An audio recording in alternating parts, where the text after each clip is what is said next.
Welcome to the lecture. You may recall that in the earlier lecture we had discussed about different types of diagnostic tests and diagnostic statistics which help us in checking different types of assumptions and various aspects of multiple linear regression modeling on the basis of given sample of data.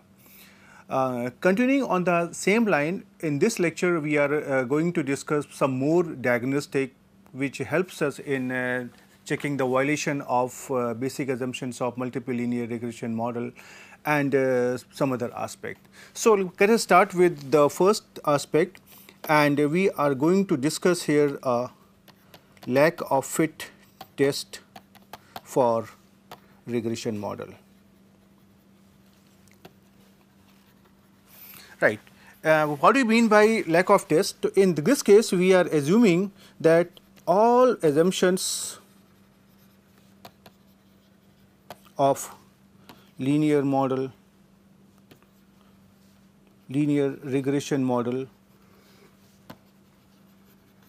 are satisfied, and only the linear relationship is in doubt, is doubtful. Right. So, we are going to test about a situation where we want to discuss whether the model has got a linear relationship or not. So, if I try to draw such a situation, this may look something like this, that we have a situation in which we are going to have a scatter diagram something like this.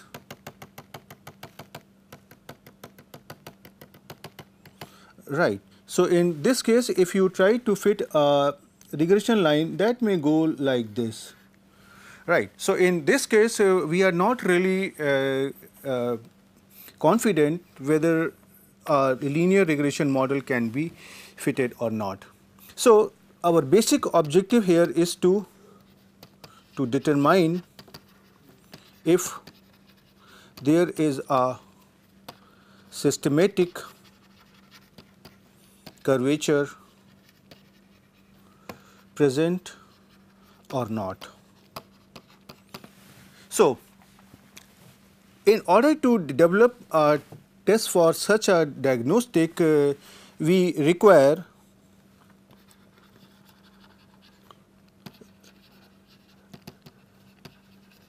replicated observations on Y for at least one level of X. So, we are going to illustrate this test using a simple linear regression model, and we consider here a model Y is equal to beta 0 plus beta 1 x plus epsilon, and we have availability of n sets of observations which are going to satisfy this model. Okay. Now, suppose we have ni observations on xi, right. So, now let this yij denote the jth observation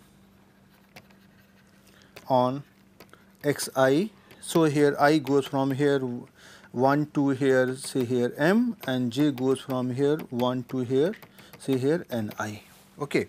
And n is equal to here summation I goes from 1 to here m ni. This is connoting the total observations. Okay. So, now let us try to develop this test.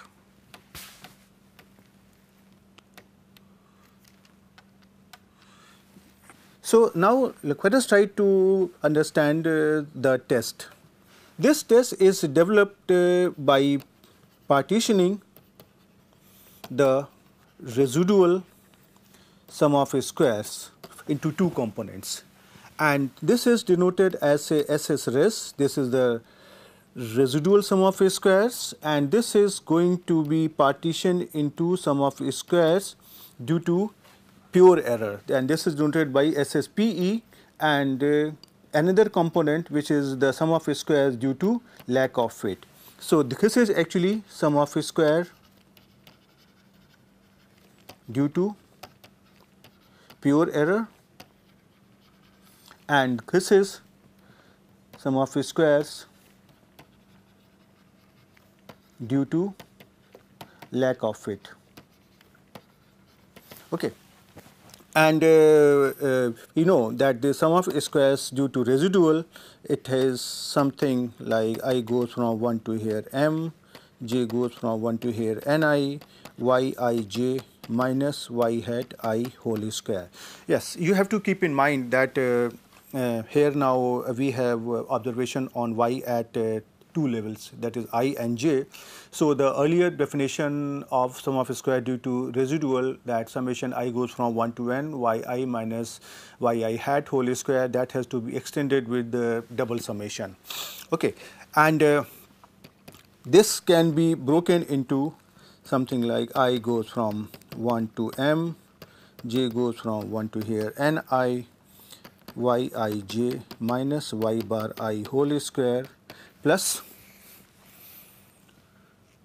sum of square due to lack of fit, and this is given by here I goes from here 1 to m ni y bar I minus y hat I whole square.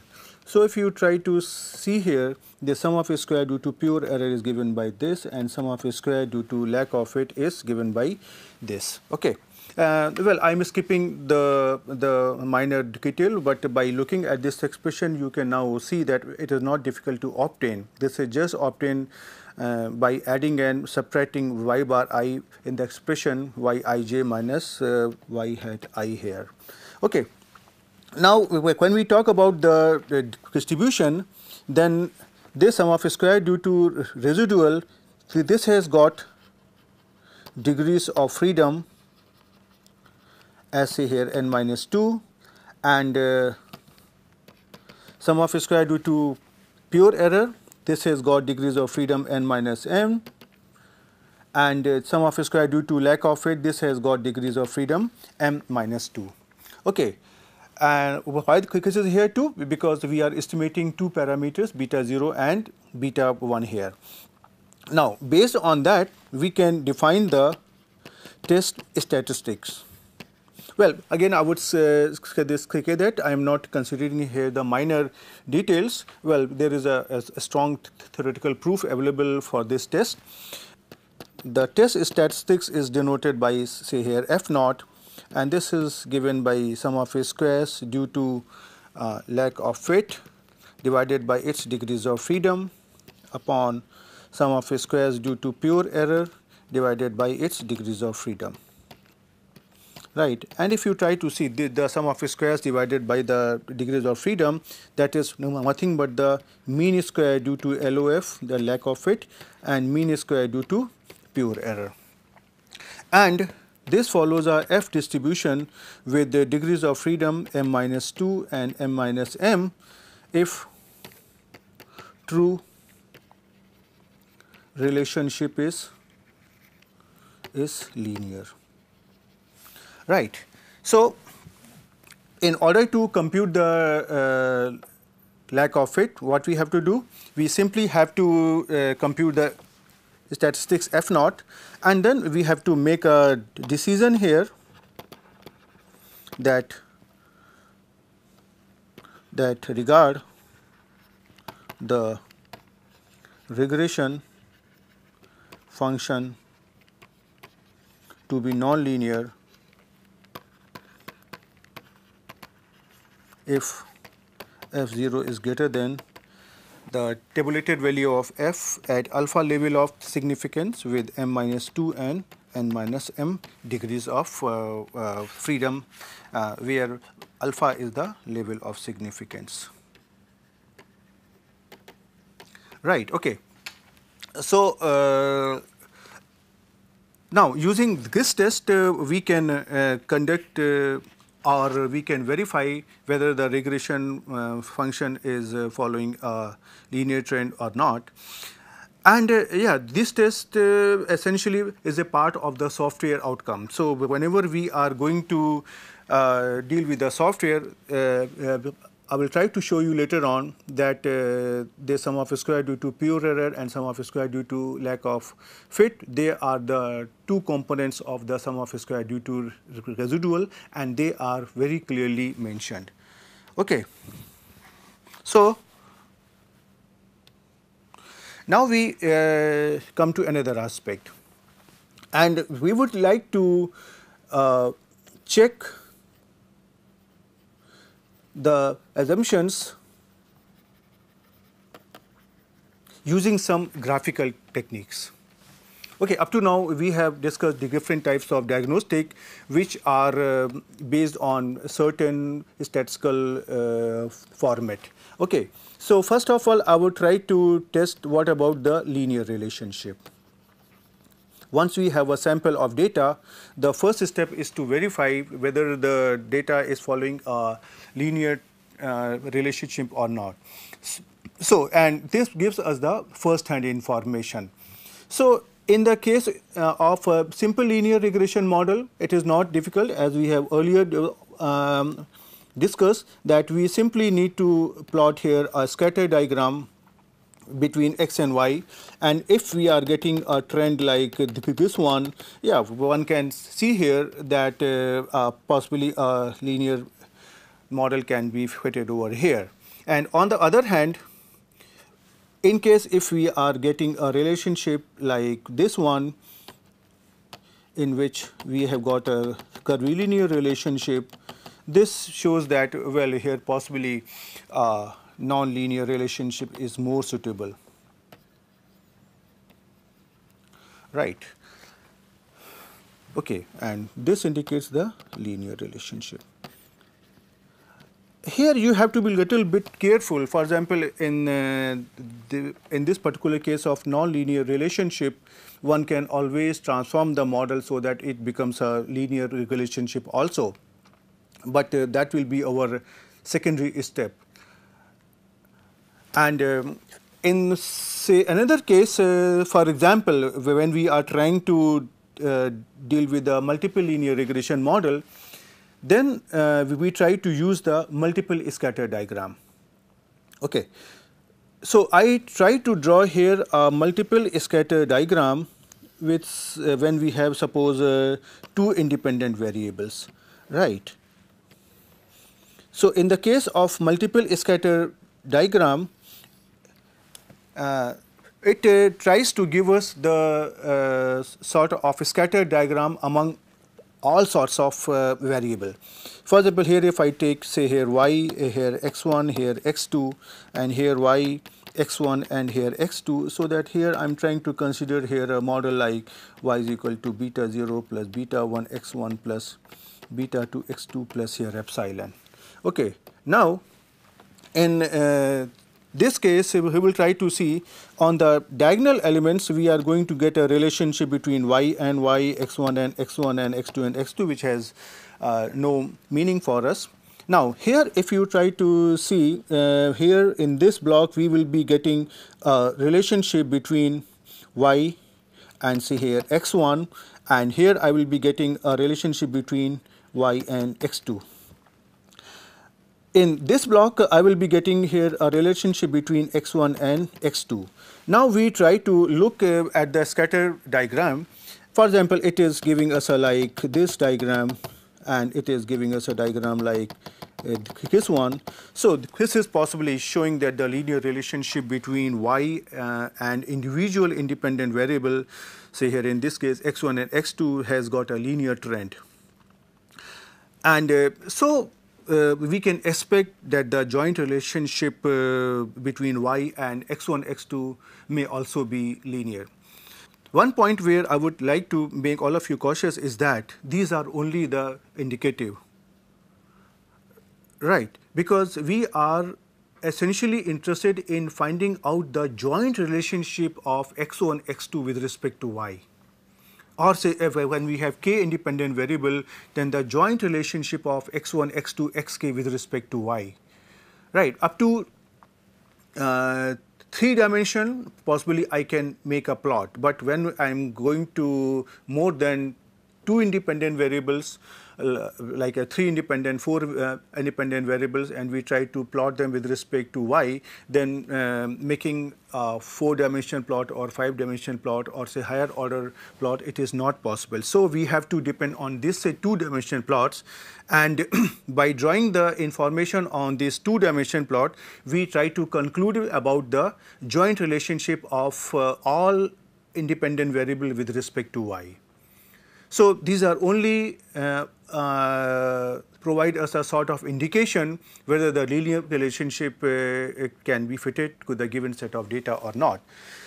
Now in this block you will see we are going to get a relationship between x1 and x2, and what we expect that they are not going to show us any trend, because we have assumed that all x1, x2, xk, they are independent by assuming that rank of x matrix is equal to k.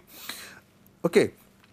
So later on I will try to discuss that that how to verify this thing that whether all x1, x2, xk are independent or not. But here also I can just inform you that by looking at this type of graphics or some part of this multiple scatter diagram, we can also conclude whether our x1, x2, xk are independent or not. So this is essentially a multiple scatter diagram, and sometimes this is also called as matrix plot.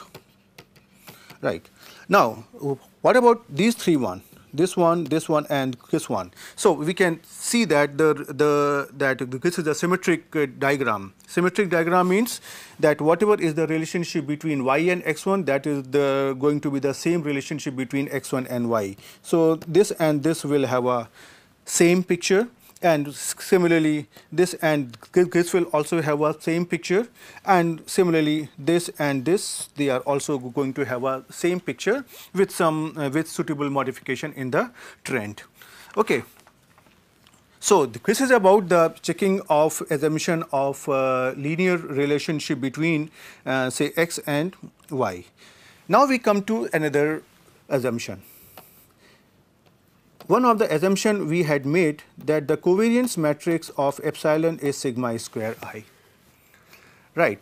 And suppose now we assume that this is being violated, and we assume that variance of epsilon is given in the form of a diagonal matrix of sigma 1 square, sigma 2 square, sigma n square. So this is like this: sigma 1 square, sigma 2 square, sigma n square, and all of diagonal elements are 0, indicating that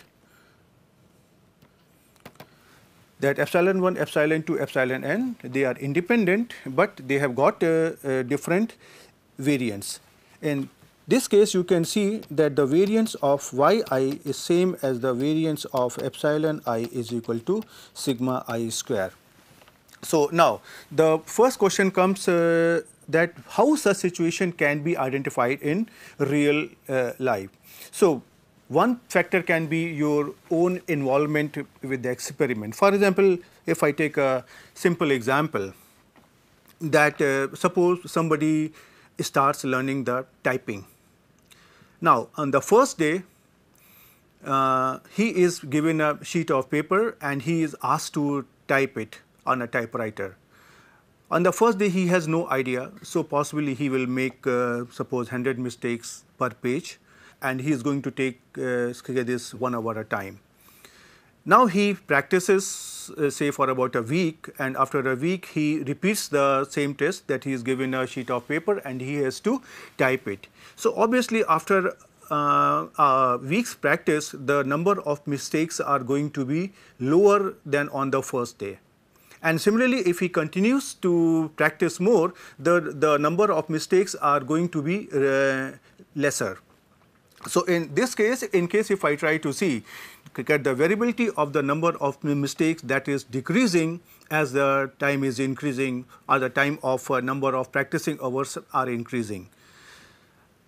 Similarly, if I take another example, that as the salary increases, the variety in the consumption of food that also increases. For example, if somebody has a lower salary, possibly he would try to have a simple food at his home, but as the salary increases, the variety in the food increases, and possibly when the salary becomes more, they may also like to dine out in a good restaurant and so on.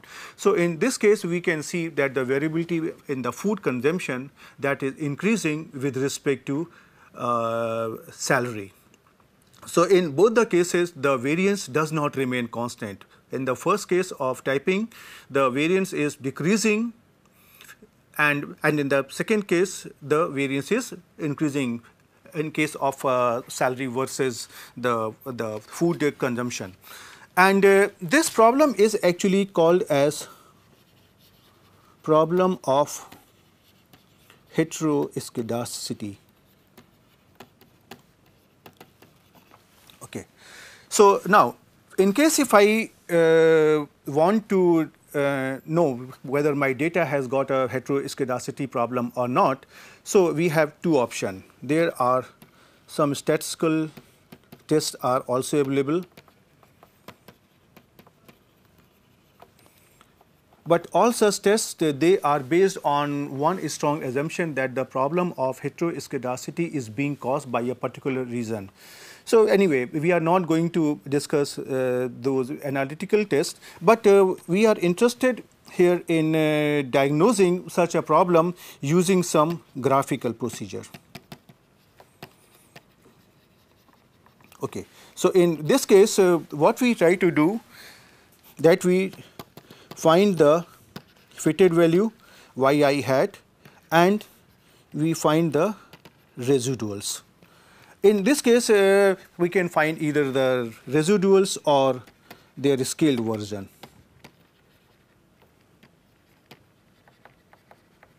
And in the second step we plot a graph between yi hat and residuals or their scaled versions.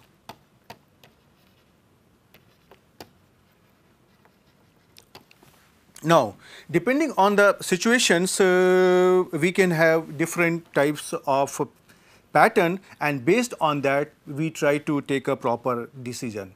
So, now I have plotted here some types of pattern. Right. So, one, you can first have a look over this slide. On the x axis I am plotting yi hat, and on the y axis I am plotting the residuals, and I have made here 5 different types of pattern, and based on that I will try to show you that how do we conclude about such a thing. So, now let us try to come to the picture number here 1. Okay.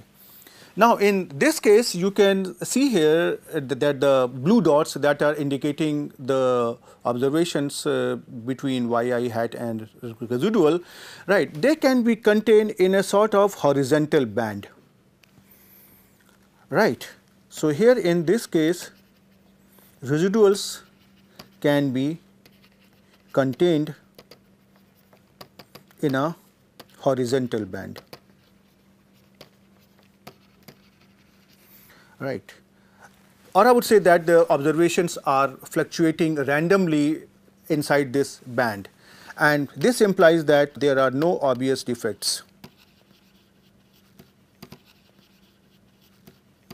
and variance of epsilon I is constant,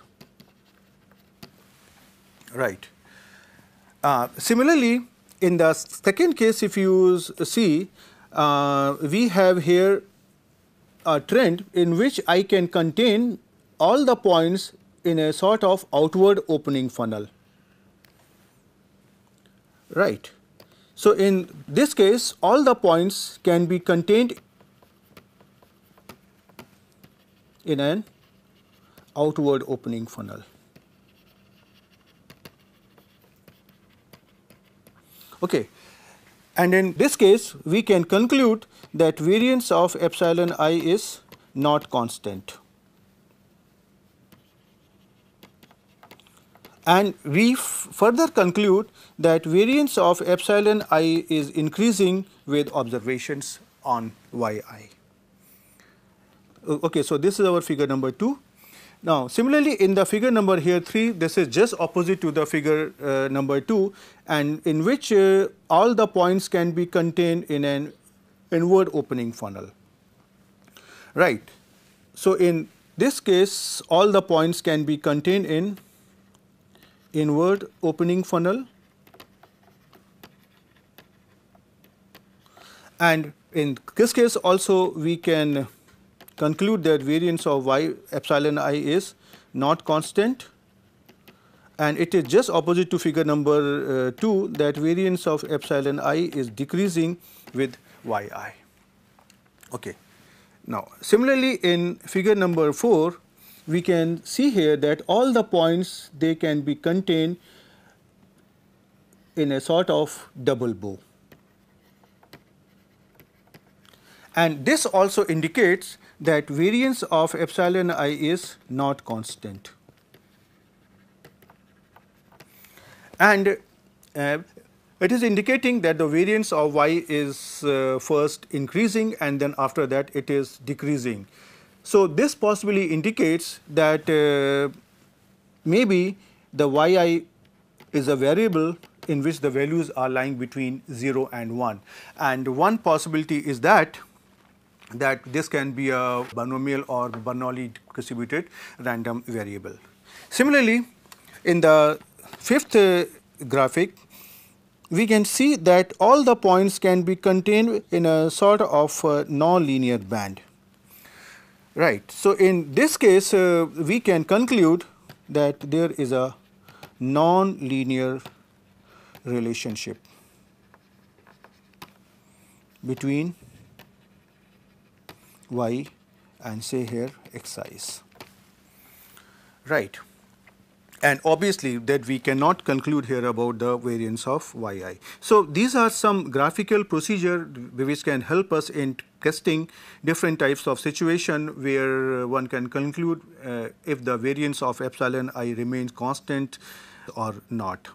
Okay. And these graphics can be prepared using any statistical software.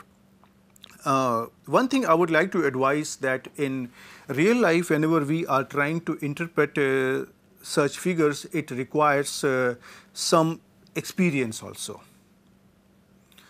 because these figures may not exactly be like inward opening funnel or say outward opening funnel or a bow. By adding or deletion of some of the points, the curvature may change. So, we need to have some practice and some experience before we can draw correct statistical inferences from these pictures.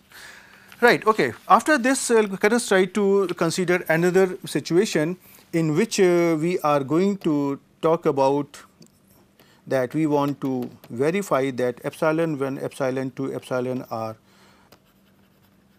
independent or not.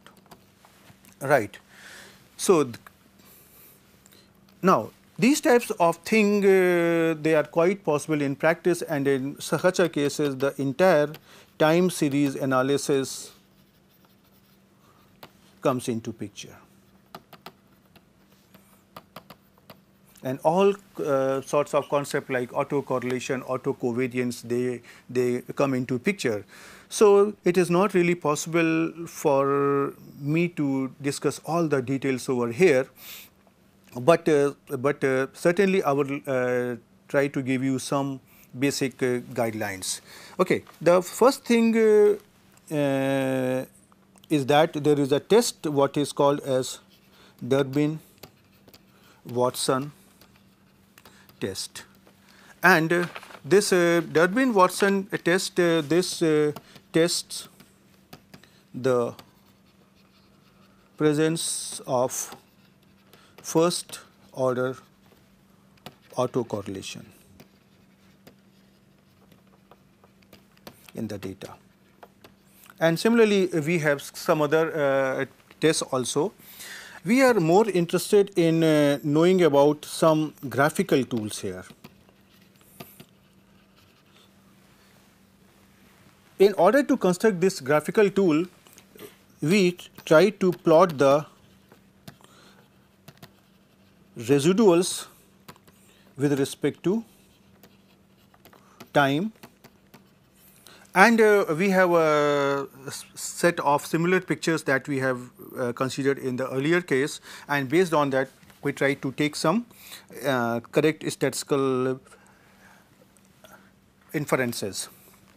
So, if you try to see, I have made here 5 figures, and based on that you can see here that in the figure number 1, all the points can be contained in a horizontal band. And here on the x axis I have considered the time, and on the y axis I am considering the residuals, or even their scaled versions can also be considered. In the figure number 2, we can see here that, like as in the earlier picture, all the points can be contained here in a sort of outward opening funnel, and in this case all the points can be contained in an inward opening funnel.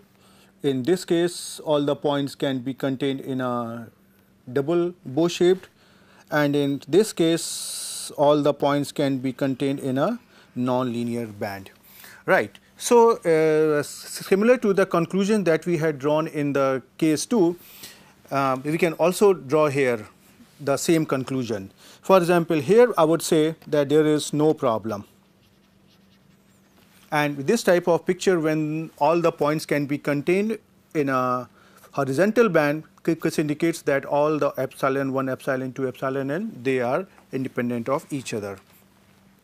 In this case I would say that there is a problem, and epsilon 1, epsilon 2, epsilons i's are not independent. And in this case rather we can conclude that variance of epsilon I is increasing with respect to time. And the similar conclusion can be drawn in this case also, when all the points are contained in an inward opening funnel, that epsilons i's are not independent, but variance of epsilon I is decreasing with respect to time. Right.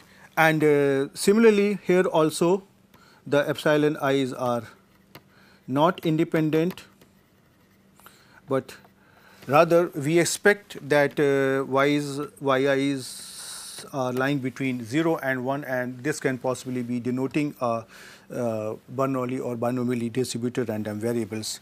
And in this case we conclude that there exists a non-linear relationship between y and